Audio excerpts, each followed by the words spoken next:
Continuamos hoy estudiando el capítulo 10 del Evangelio según San Juan.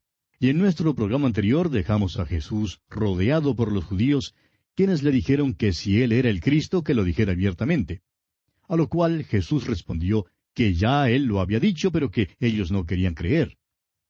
Las obras que él hacía en nombre de su Padre, ellas daban testimonio de él. En otras palabras, Jesús les dice que él tiene las evidencias de ser el Mesías. Sus obras dan testimonio de ello. O sea que su enseñanza, su vida y sus milagros demostraban que él era el Mesías. El problema, pues, no radicaba en su falta de credenciales. El problema estaba en el corazón que no creía. No querían creer, y el hecho de que no querían creer demostraba que no eran sus ovejas. Ese es, pues, el lado negativo. Veamos ahora el lado positivo que Jesús declara. Leamos los versículos 27 hasta el 30 de este capítulo 10 de Juan.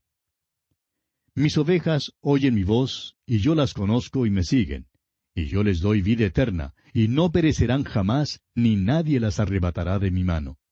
Mi Padre que me las dio es mayor que todos, y nadie las puede arrebatar de la mano de mi Padre. Yo y el Padre, uno somos. Sus ovejas oyen su voz. Le siguen, es decir, que la marca de pertenencia en las ovejas es la obediencia. ¿Quiere usted saber si una persona es salva o no, amigo oyente? Entonces, fíjese cómo es su relación con Cristo y si le está obedeciendo. Recuerde usted que el sacerdote en el Antiguo Testamento tenía que tener puesta la sangre sobre el lóbulo de su oreja derecha. Cuando era consagrado, la sangre era puesta sobre el lóbulo de la oreja derecha. El Espíritu de Dios tenía que abrir su oído porque, como dice el apóstol Pablo en su primera carta a los Corintios, capítulo 2, versículo 9, cosas que ojo no vio, ni oído oyó, ni han subido en corazón de hombre, son las que Dios ha preparado para los que le aman. Dios tiene que revelárnoslas por su Espíritu. Nosotros también tenemos que tener puesta la sangre sobre el lóbulo de la oreja derecha. En Proverbios 20:12 leemos, el oído que oye y el ojo que ve, ambas cosas igualmente ha hecho Jehová. El Señor dice aquí en el versículo 27, y yo las conozco. Y me alegro de que alguien me conozca. A veces, amigo oyente, me entienden mal y tengo que explicarme. Pero nunca me es necesario explicarme con Jesús, porque Él siempre me comprende, me conoce. Luego dice, y me siguen. Creemos en la seguridad eterna del creyente y en la inseguridad de los que profesan ser creyentes, pero que no lo son. Y me siguen, dice el Señor. Y así de simple es. Si el pastor llamara por la mañana y comenzara a caminar por la colina hacia arriba, y si de unas 500 ovejas en el redil 100 salieran y le siguieran, tendríamos que llegar a la conclusión de que esas 100 ovejas eran sus ovejas. Y también llegaríamos a la conclusión de que las otras 400 no eran sus ovejas. El Señor dice luego, y yo les doy vida eterna, y no perecerán jamás. Amigo oyente, cuando Él les da vida eterna, eso quiere decir que no la pueden ganar ni pueden trabajar para obtenerla. Es gratuita, es vida eterna, es para siempre. No podrían ser sus ovejas si la vida no durara para siempre. Las ovejas pueden hallarse en peligro, pero el pastor proveerá. Pueden estar esparcidas, pero Él las juntará de nuevo. Nunca perecerán. Ahora, ¿pueden descarriarse? Sí, pueden descarriarse. Pero, ¿perecerán? No. Las ovejas pueden meterse en el chiquero, pero nunca ha habido oveja que se quede en el chiquero.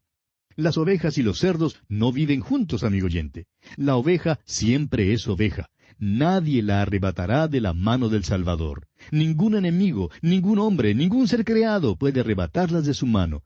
Y esto, amigo oyente, es maravilloso. Cierta vez alguien argumentaba que uno mismo puede saltar y salir de su mano porque somos libres agentes morales. Pero escuche usted el pasaje. Realmente dice, ningún ser creado las arrebatará de mi mano. Él es el pastor, Él es Dios. Si usted cree que puede saltar para salirse, el Padre cierra las manos y usted no puede salir. Hermano que me escucha, Dios le tiene a usted en su mano y no puede salir de ella.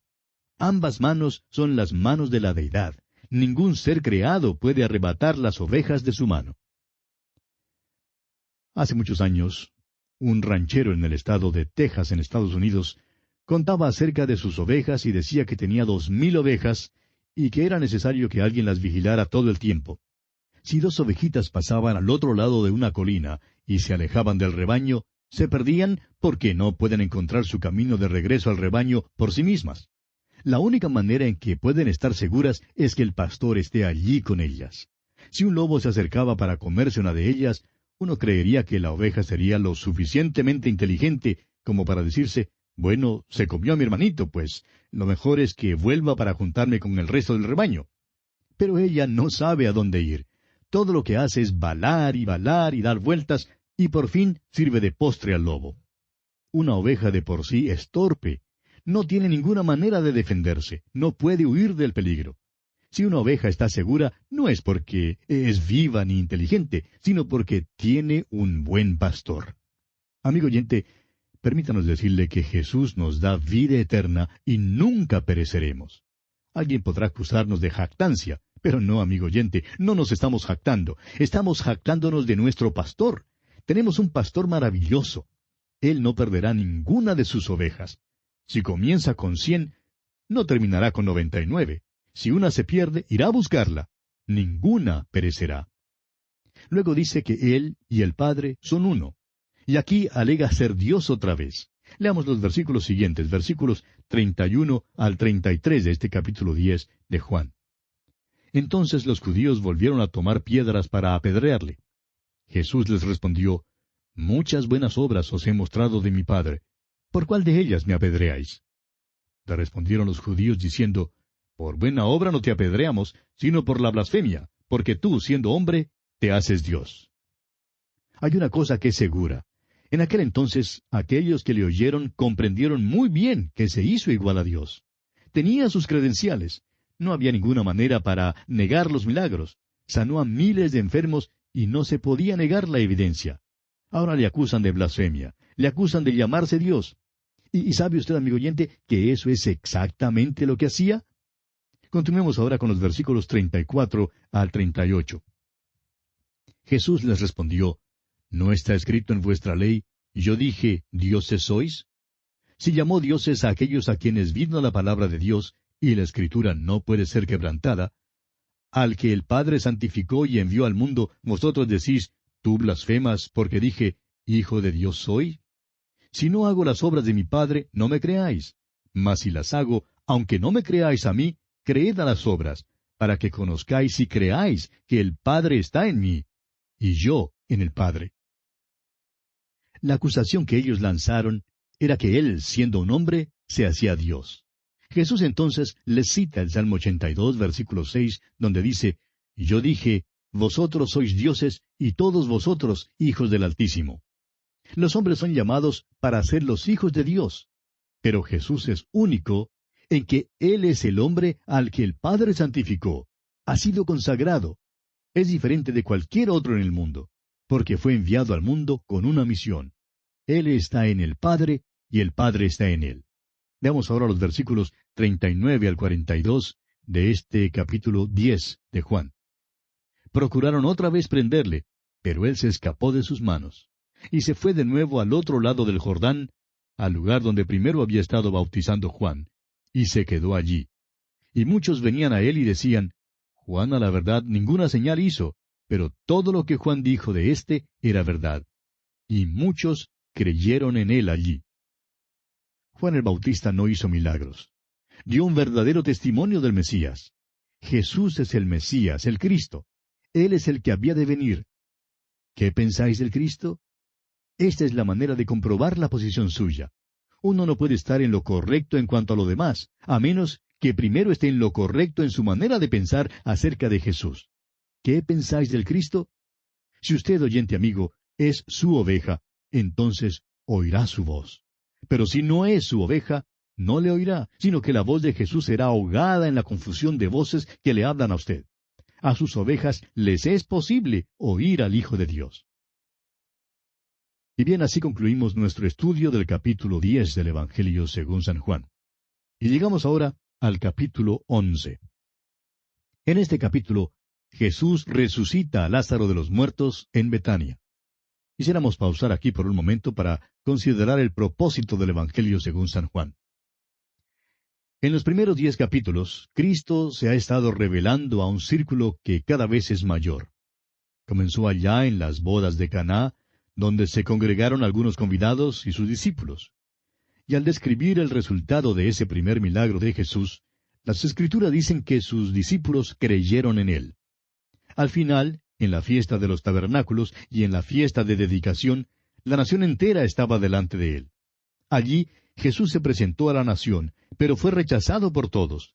Rechazaron sus obras allá en el capítulo 5 de este Evangelio, versículo 16. Rechazaron sus palabras en el capítulo 8, versículos 58 y 59. Y vimos aquí en el capítulo 10 que acabamos de estudiar, en los versículos 30 y 31, que rechazaron su persona. Este capítulo es como una especie de intermedio en el relato que hace el evangelista. El ministerio público de Jesucristo ha llegado a su conclusión, y ahora Jesús se retira a un ministerio particular. Concentra ahora sus esfuerzos en alcanzar a individuos y ya no se extiende a la nación. Los eventos aquí tienen lugar en la fiesta de dedicación y la Pascua durante algún tiempo entre los meses de diciembre y abril. Para nosotros, el estudio del Evangelio de Juan es como subir a un monte y cada capítulo nos eleva un poquito más que el anterior. Recuerde usted que Juan nos ha dicho el motivo por el cual escribió este Evangelio. Allá en el capítulo 20, versículos 30 y 31, él dice: «Hizo además Jesús muchas otras señales en presencia de sus discípulos, las cuales no están escritas en este libro. Pero éstas se han escrito para que creáis que Jesús es el Cristo, el Hijo de Dios, y para que creyendo tengáis vida en su nombre». Los judíos rehusaron creer que Jesús fuese el Hijo de Dios. Y Jesús entonces les pidió que creyeran las obras que hacía para que así se dieran cuenta. Por tanto, nosotros hacemos la pregunta suprema: ¿tiene Cristo el poder para levantar a los muertos? La pregunta de mayor importancia en cualquier religión es en cuanto a la muerte. Hay preguntas que tienen que ver con esta vida, pero el gran misterio es la muerte. La vida también es un gran misterio, pero la vida quedaría prácticamente sin sentido si no hubiese una resurrección de los muertos. La pregunta entonces que hay que hacerle a cualquier religión es si tiene poder sobre la muerte. Muchos tratan de descartar lo milagroso de las Escrituras, incluyendo la resurrección corporal. Son como el hombre que come pescado, pero rehusando creer que el pescado tenga huesos. Ahora bien, puede ignorar los huesos, pero se hallará en apuros y hasta puede ahogarse debido a estos huesos. Pues hacemos lo mismo si tratamos de descartar los milagros de la Biblia. Allí están. Hay personas que dicen que quieren una religión que esté involucrada con lo presente y no una que esté preocupada solo en lo futuro. Creen que la esperanza de la resurrección es solamente para el más allá. Pero no, amigo oyente, es para ahora mismo. Es una esperanza práctica y no teórica. Cristo nos ofrece muchos beneficios ahora mismo, pero el más grande de todos los beneficios es la vida eterna. Es pues muy práctico hacer la pregunta: ¿resucitarán los muertos? La vida aquí es tan corta. Cualquiera que haya perdido un ser amado sabe que la esperanza de la resurrección es algo muy práctico. Amigo oyente, si usted no tiene esta esperanza al pararse al lado de la tumba, es seguro que estará abrumado por la melancolía y la tristeza. Nos hemos dado cuenta que las sectas falsas y las religiones del día hacen toda clase de alardes, reclamos y pretensiones en cuanto a lo que ofrecen a sus adeptos, pero no hay ninguna de ellas que se ocupe en levantar a los muertos. Hay algunas sectas que han alegado que les es posible levantar a los muertos, pero nunca están dispuestos a exhibir el cuerpo, el corpus delicti. Cuando Jesús sanó a los enfermos, era el cuerpo que quedaba sanado. Cuando Jesús levantó a los muertos, fue el cuerpo el que fue levantado. Muchas religiones prometen mucho para el presente, pero nada para el futuro. Es como el darle un sonajero a un bebé para que juegue con él en esta vida. O es como el llevar a alguien en avión con un piloto novato que sabe cómo despegar y volar, pero que todavía no ha aprendido lo más difícil, cómo aterrizar. Amigo oyente, la gran esperanza de la fe cristiana es la resurrección de los muertos. Los evangelios nos cuentan de 3 incidentes en los cuales Jesús resucitó a los muertos. Primero, tenemos el caso de la niña de 12 años que acababa de morir. Este relato lo podemos encontrar en el Evangelio según San Mateo, capítulo 9, versículos 18 al 26. en Marcos capítulo 5, versos 22 al 43, y en el Evangelio de Lucas capítulo 8, versículos 41 al 56. Tenemos luego el caso del joven camino al sepulcro que se relata en Lucas capítulo 7, versículos 11 al 15. Y entonces, en tercer lugar, encontramos el caso de Lázaro, un hombre ya mayor, quien había estado muerto por 4 días y había sido sepultado. Y este lo encontramos aquí en el capítulo 11 de Juan, versículos 1 al 46. Notará usted que no hay ninguna separación, ninguna brecha entre generaciones. De toda edad, todos son levantados de la muerte por el poder de Jesucristo. Además, la Biblia declara que los apóstoles Pablo y Pedro levantaron a muchos muertos, y decimos un aleluya a eso. Permítanos ser más específicos aquí y declarar que mientras es verdad que estos fueron levantados de los muertos, esta no es la resurrección en el más amplio sentido de la palabra. Lo que ocurrió entonces fue más bien una restauración a la vida. Pero la resurrección misma es un evento venidero que aún no se ha cumplido. El apóstol Pablo confirma esto en su primera carta a los Corintios, capítulo 15, versículos 42 al 44, donde leemos: Se siembra en corrupción, resucitará en incorrupción. Se siembra en deshonra, resucitará en gloria. Se siembra en debilidad, resucitará en poder. Se siembra cuerpo animal, resucitará cuerpo espiritual. Estos fueron levantados de los muertos, pero a ninguno de ellos se les dio un cuerpo glorificado. Todos tuvieron que enfrentar una vez más la muerte. Cristo es las primicias, es decir, el primero de aquellos que duermen. La resurrección de Él es la única verdadera resurrección. Una vez más, el apóstol Pablo en su primera carta a los Corintios, capítulo 15, versículo 23, nos dice: Cristo las primicias, luego los que son de Cristo en su venida. Nuestro Señor utilizó una variedad de métodos para hacer sus milagros de sanidad, pero su método de levantar a los muertos siempre fue el mismo: hablarles. Les llamó y les habló como si le oyeran. Ahora, ¿sabe usted por qué hizo eso? Porque le oían, amigo oyente. Creemos que cuando Él vuelva con la voz de mando, con la voz de arcángel y trompeta de Dios, todos oiremos nuestros nombres porque nos llamará de los muertos. No nos queda ya mucho tiempo en este programa, pero comencemos leyendo los primeros 2 versículos de este capítulo 11. Estaba entonces enfermo uno llamado Lázaro de Betania, la aldea de María y de Marta su hermana. María, cuyo hermano Lázaro estaba enfermo, fue la que ungió al Señor con perfume, y le enjugó los pies con sus cabellos. Es la aldea de María. Esto fue escrito alrededor del año 90 después de Cristo, y en aquel entonces todos sabían acerca de María, la que había ungido los pies de Jesús con nardo puro. La fragancia de aquel perfume todavía hay en el mundo. Jesús dijo que lo que ella hizo sería recordado donde quiera que fuera predicado el Evangelio. Opinamos que hay muchos humildes que están quebrando sus vasos de alabastro de perfume de nardo puro y que tendrán más reconocimiento allá en el cielo que las cosas que reciben tanta publicidad acá en la tierra. Dios, amigo oyente, mira las cosas desde un punto de vista diferente al nuestro, y Él es el que ha de juzgar todas las cosas. Estos versículos, pues, establecen que estamos en la casa de Marta. Antes, nuestro Señor Jesucristo ya había visitado allí. Quizás usted recuerda que en una de estas visitas, Marta se había afanado y se había turbado con muchas cosas para tratar de servir al Señor. Y Jesús le había dicho que el sentarse a sus pies para aprender de Él era mucho mejor que el afanarse y turbarse con el servicio. Podríamos decir que esta era la aldea de María, pero que la casa era de Marta. Hay diferentes dones. Algunas mujeres tienen un maravilloso don en cuanto al hogar. Y hay quienes hablan hoy en día en cuanto a la liberación de las mujeres. Francamente, no conocemos a nadie que sea el mayor cacique en la casa que la esposa o la madre. Fíjese usted, le saca a usted de la cocina, no le permite abrir la nevera, le manda quitarse de la silla cuando quiere pasar con el aspirador, mantiene el mando sobre la cocina y el hogar. Este es el llamamiento de muchas mujeres cristianas.